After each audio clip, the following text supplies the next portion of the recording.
सभी प्रशिक्षुओं का एक बार फिर से डाइट प्रतापगढ़ के यूट्यूब चैनल पर स्वागत और अभिनंदन है। आशा करते हैं कि आप सभी पूर्ण रूप से स्वस्थ एवं कुशल होंगे। आज की ये क्लास चतुर्थ सेमेस्टर के प्रशिक्षुओं के लिए आयोजित की जा रही है। आज का जो प्रकरण है वो है संस्थागत नियोजन के क्षेत्र एवं पद। इससे पूर्व की क्लास में आप सभी को संस्थागत नियोजन का अर्थ, परिभाषा, लक्ष्य, उद्देश्य तथा महत्व व उसकी आवश्यकता को विस्तृत रूप से बताया जा चुका है।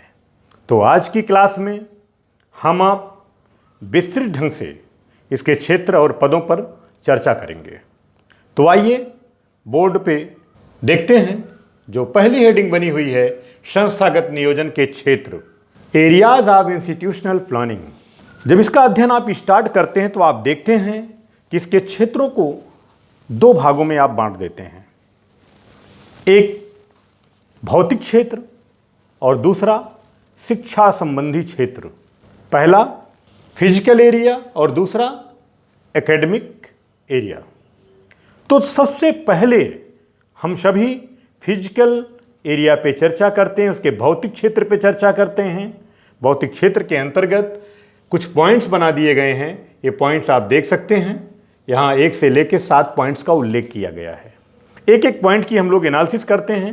पहले बिंदु को देखते हैं, कक्षा भवन की निर्माण योजना।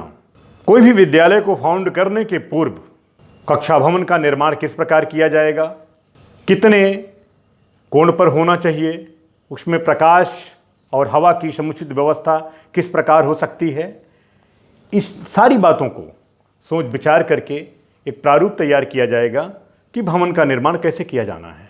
दूसरी जो विषय वस्तु है वो है स्कूल पुस्तकालय का विस्तार। एक बेहतर विद्यालय के लिए एक बेहतर पुस्तकालय की आवश्यकता होती है और पुस्तकालय जितना ही बेहतर होगा, जैसे कि पुस्तकों का समायोजन क्लास के आधार पर, राइटर के आधार पर, विषयों के आधार पर उन्हें लाइब्रेरी में समायोजित किया जाए और लाइब्रेरी को इस प्रकार व्यवस्थित किया जाए कि विद्यार्थियों को वहाँ जाकर पढ़ने में रुचि उत्पन्न हो। तो इसकी भी एक बेहतर प्लानिंग की जाएगी संस्थागत नियोजन के अंतर्गत। दूसरा जो टॉपिक है वो है स्कूल के खेल मैदान का विस्तार। अरस्तु ने कहा है कि स्वस्थ शरीर में ही स्वस्थ मस्तिष्क का विकास होता है। और एक स्वस्थ शरीर कैसे हो सकता है? आपको मालूम है कि जब तक आपका शरीर पूर्णतः फिट नहीं है तब तक आप कुछ भी बेहतर तरीके से ग्रहण नहीं कर सकते हैं। इसलिए संस्थागत नियोजन के अंतर्गत स्कूल में एक बेहतर खेल का मैदान हो, इस पर भी एक विशिष्ट योजना बना ली जाएगी और उसे आगे उसी रूप में कार्यान्वित किया जाएगा। अगले बिंदु पर ध्यान दें, लिखा हुआ है स्कूल कैंटीन का सुधार। तो स्कूल में ऐसी कैंटीन होनी चाहिए जिसमें विद्यार्थियों के स्वास्थ्य को ध्यान में रखते हुए खाद्य पदार्थों का इस्तेमाल किया जाए, जैसे कि उनके स्वास्थ्य पर बुरा प्रभाव ना पड़े। इसकी भी एक पूर्व योजना बनानी पड़ेगी, अन्यथा की स्थिति में जो भी लक्षित उद्देश्य है उसकी प्राप्ति संभव नहीं होगी। अगला जो बिंदु है वह है विद्यालय का सौंदर्यीकरण। विद्यालय का सौंदर्यीकरण से आशय यहाँ पर यह है कि विद्यालय के पर्यावरण को साफ सुथरा बनाए रखा जाए, वृक्षारोपण किया जाए और सारी चीज़ों को सुव्यवस्थित ढंग से व्यवस्थित किया जाए। अगला जो बिंदु है वह है विद्यालय में पढ़ने वाले छात्रों की संख्या में वृद्धि। तो सबसे महत्वपूर्ण ये बिंदु है कि कोई भी विद्यालय की इंफ्रास्ट्रक्चर डालने से पूर्व ही ये योजना बनानी होगी कि कैसे वहाँ विद्यार्थी ज़्यादा संख्या में प्राप्त किए जा सकते हैं। तो एक विचार ये भी आता है कि यदि विद्यार्थियों की संख्या बढ़ाना है तो विद्यालय का फाउंडेशन ऐसे एरिया में हो जहाँ की एजुकेशन वास्तव में पिछड़ी हुई हो, जहाँ के शिक्षा व्यवस्था बहुत पिछड़ी हुई हो, वहाँ विद्यार्थियों की संख्या अधिक मिल सकती है। उसके साथ ही साथ यदि कैंपस अच्छा होगा, विद्यालय बेहतर होगा, वहाँ की सारी व्यवस्थाएं बेहतर होंगी, तो स्वाभाविक सी बात है वहाँ पर विद्यार्थियों की संख्या बढ़ेगी, वहाँ एडमिशन की संख्या बढ़ जाती है। आगे हम बढ़ते हैं तो देखते हैं विद्यालय में शुद्ध जल की व्यवस्था। बहुत ही आवश्यक बिंदु है कि विद्यालय में शुद्ध पेयजल की व्यवस्था होनी चाहिए। जल के अभाव में विद्यार्थियों में बहुत सारे, अगर शुद्ध पेयजल की व्यवस्था नहीं है तो बहुत सारे रोग हो जाते हैं। जैसे पारे की मात्रा अधिक हो गई तो उससे संबंधित रोग हो जाता है, आर्सेनिक की मात्रा अधिक हो जाती है तो उससे संबंधित रोग हो जाता है। इसलिए बहुत ज़रूरी है कि किसी भी विद्यालय में विद्यार्थियों को स्वास्थ्य को ध्यान में रखते हुए शुद्ध पेयजल की व्यवस्था बहुत ही आवश्यक होती है। तो इस प्रकार आप देख रहे हैं कि उसके भौतिक पहलुओं पे हम सभी ने बेहतर तरीके से चर्चा की। अब बढ़ते हैं इसके शिक्षा संबंधी क्षेत्र के अंतर्गत। शिक्षा संबंधी क्षेत्र को अध्ययन की सुविधा के लिए दो भागों में आपने बांट दिया है। ए और बी यहाँ लिखा गया है। ए में पाठ्यक्रम संबंधी व्यवस्था की बात है और बी में पाठ्यसहगामी संबंधी प्रक्रियाओं की बात है। तो पाठ्यक्रम संबंधी व्यवस्था को आप देखें, यहाँ दिया गया है कि छात्रों के लेख में सुधार। छात्रों के लेख में कैसे सुधार हो, इससे संबंधित बातों पर क्लास प्रारंभ करने से पूर्व ही इस पर एक विस्तृत कार्य योजना तैयार करनी होगी। आगे बढ़ते हैं तो देखते हैं दूसरा बिंदु है अच्छे अध्यापकों की नियुक्ति। एक विद्यालय की स्थापना की सफलता इसी में हो सकती है कि उस विद्यालय में कर्मठ और योग्य शिक्षक होने चाहिए। अगर कर्मठ और योग्य शिक्षक नहीं हैं तो लक्षित उद्देश्यों की प्राप्ति संभव नहीं होगी। अगला बिंदु है विभिन्न विषयों के कक्ष में सुधार। सभी फैकल्टी, सभी विषयों के लिए अलग अलग कक्ष का निर्माण होना चाहिए और उनमें बेहतर तरीके से सुधार होना चाहिए और बच्चों के परफॉर्मेंस के आधार पर उनसे संबंधित बातों का उल्लेख भी उस कक्ष में होना चाहिए। जैसे कि नए विद्यार्थी जब आएं तो अपने पूर्व के विद्यार्थियों से संबंधित उनके कौशलों को देखें और उससे प्रेरित हों। आगे बढ़ते हैं तो देखते हैं पाठ्यसहगामी संबंधी क्षेत्र में कौन सी बातें हो रही हैं, उस पर देखते हैं। यहाँ 4 बिंदुओं का उल्लेख किया गया है। पहला बिंदु है विभिन्न क्रियाओं का आयोजन। जैसे कि विद्यालय में आप जानते हैं कि बहुत सारी क्रियाओं का, पाठ्यसहगामी क्रियाओं का आयोजन किया जाता है, जिसमें खेल के द्वारा, नाटक के द्वारा, क्विज करा करके, अन्य प्रतियोगिताओं का आयोजन करा करके बच्चों को प्रोत्साहित किया जाता है और उनमें विभिन्न प्रकार के कौशलों के विकास को प्रोत्साहन इसके माध्यम से दिया जाता है। लेकिन आवश्यक है कि विद्यालय प्रारंभ होने से पूर्व ही इस पर एक विशिष्ट कार्य योजना तैयार कर ली जाए। इसके साथ ही जो दूसरा बिंदु है वो है शिक्षक अभिभावक संघ की स्थापना।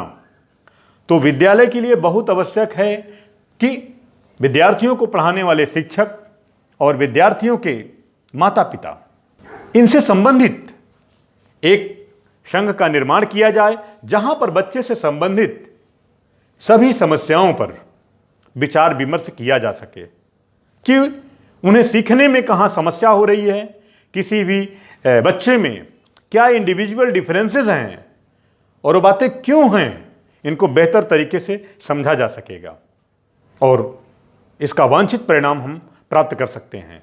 तो विद्यालय प्रारंभ करने से पूर्व ही इस पर भी एक विशिष्ट योजना का निर्माण करना होगा। आगे आप बढ़ते हैं तो आप देखते हैं स्कूल व समुदाय में संबंध बनाना बहुत ही जरूरी है कि जिस लोकेलिटी में विद्यालय स्थापित है, क्योंकि विद्यालय भी समाज का एक अंग है, तो समाज और विद्यालय के बीच में, वहां रहने वाले जन समुदाय और विद्यालय के बीच में एक बेहतर संबंध स्थापित होना चाहिए। एक बेहतर मैसेज जाना चाहिए, जैसे कि वहाँ का समुदाय वहाँ के विद्यालय में अपने बच्चों को भेजने के लिए उत्सुक हों। इस पर भी एक विशिष्ट कार्य योजना पहले से ही तैयार करनी होगी। आगे आप बढ़ते हैं तो देखते हैं विद्यालय अनुशासन में सुधार लाना। इन विभिन्न प्रक्रियाओं के माध्यम से विद्यालय के अनुशासन में सुधार लाना, वो कर्मचारियों से संबंधित अनुशासन हो या विद्यार्थियों से संबंधित अनुशासन हो या कक्षा कक्ष का अनुशासन हो, तो इस प्रकार वहाँ पर एक सेल्फ डिसिप्लिन की अवधारणा को हमें विकसित करना है। तो इस पर जब संस्थागत नियोजन के अंतर्गत एक पूर्व योजना, एक पूर्व प्रारूप तैयार किया जाएगा तो इन उद्देश्यों को प्राप्त किया जा सकता है। आगे आप बढ़ते हैं तो संस्थागत नियोजन के पद पर चर्चा करेंगे। दूसरे वाले सेगमेंट में आप देखें लिखा गया है संस्थागत नियोजन के पद, स्टेप ऑफ इंस्टीट्यूशनल प्लानिंग। इसमें आप देख रहे हैं कि दो विद्वानों का नाम लिख दिया गया है, इलियट और मोसियर। इलियट और मोसियर नामक विद्वानों ने इस पूल योजना के निर्माण के लिए 7 पदों की चर्चा की है। उन्होंने कहा है कि कोई भी योजना बनाने में 7 स्टेप होने चाहिए और अगर 7 स्टेप को फॉलो किया गया तो बेहतर योजना का निर्माण किया जा सकता है।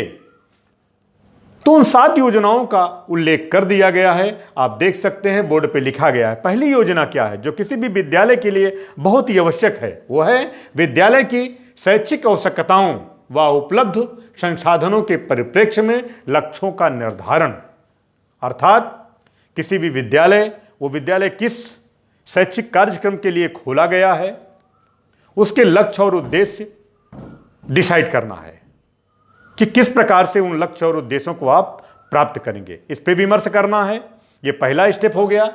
दूसरा बिंदु है विद्यालय से समुदाय को अपेक्षानुरूप शिक्षा की व्यवस्था। जो वहां का समुदाय है उसे उस विद्यालय से किस प्रकार की शिक्षा की अपेक्षा है, उस अपेक्षाओं पर खरा उतरने के लिए विद्यालय को पूर्ण प्रबंध करने होंगे, पूरी योजना उस पर बनानी होगी। ये दूसरी बात है। तीसरी बात जो है कि विद्यालय में विशिष्ट कार्यक्रमों व गतिविधियों का निर्धारण।